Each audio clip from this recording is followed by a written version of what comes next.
মানুষের সবচেয়ে আদিম লড়াইটি ছিল পেটের ক্ষুধার বিরুদ্ধে। সভ্যতার চরম শিখরে দাঁড়িয়েও এখনও কোটি কোটি মানুষ সেই আদিম সংকটের সামনে দাঁড়িয়ে দিশেহারা। দুমুঠো ভাতের নিশ্চয়তা যেখানে বিলাসী স্বপ্ন, সেখানে আগামী দিনের পৃথিবীটা কেমন হবে তা ভাবলে গা শিউরে ওঠে। একবিংশ শতাব্দীতে দাঁড়িয়ে মানুষ যখন উন্নয়নের দোহাই দিচ্ছে, ঠিক তখনই প্রকৃতির রুদ্ররূপ আর মানুষের তৈরি সংঘাত মিলে এক অদৃশ্য শৃঙ্খলে বন্দী করে ফেলছে কোটি কোটি প্রাণকে। বিশ্বজুড়ে ভাতের হাহাকার যখন এক অমোঘ বাস্তব, তখন বর্তমান আর ভবিষ্যৎ নিয়ে কড়া নেড়েছে এক রূঢ় সত্য।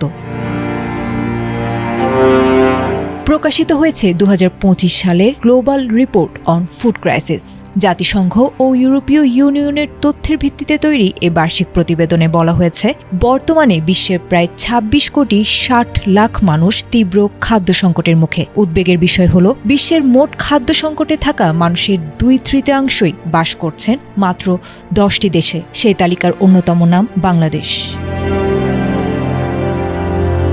তীব্র খাদ্য অনিরাপত্তার এই তালিকায় বাংলাদেশের সাথে আরও রয়েছে আফগানিস্তান, মিয়ানমার, পাকিস্তান এবং সিরিয়ার মতো দেশগুলো। তবে প্রতিবেদনে বাংলাদেশের জন্য কিছুটা আশার কথা এই যে, গত বছরের তুলনায় পরিস্থিতির কিছুটা উন্নতি লক্ষ্য করা গেছে। বিপরীতে আফগানিস্তান ও মিয়ানমারের অবস্থা দিন দিন আরও অবনতির দিকে যাচ্ছে।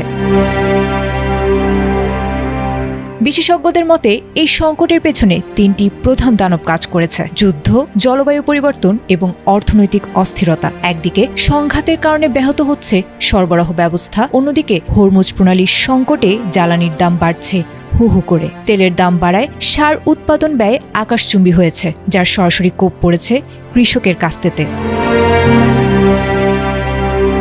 আন্তর্জাতিক কৃষি উন্নয়ন তহবিলের প্রধান আলভারো লারিও সতর্ক করেছেন, আন্তর্জাতিক ত্রাণের পরিমাণ কমে যাওয়া এবং সারের দুষ্প্রাপ্যতা 2026 সালকে আরও ভয়াবহ করে তুলতে পারে। উত্তরণের পথ হিসেবে তিনি স্থানীয়ভাবে সার উৎপাদন বৃদ্ধি এবং জলবায়ু সহনশীল ফসল চাষে জোর দেওয়ার পরামর্শ দিয়েছেন।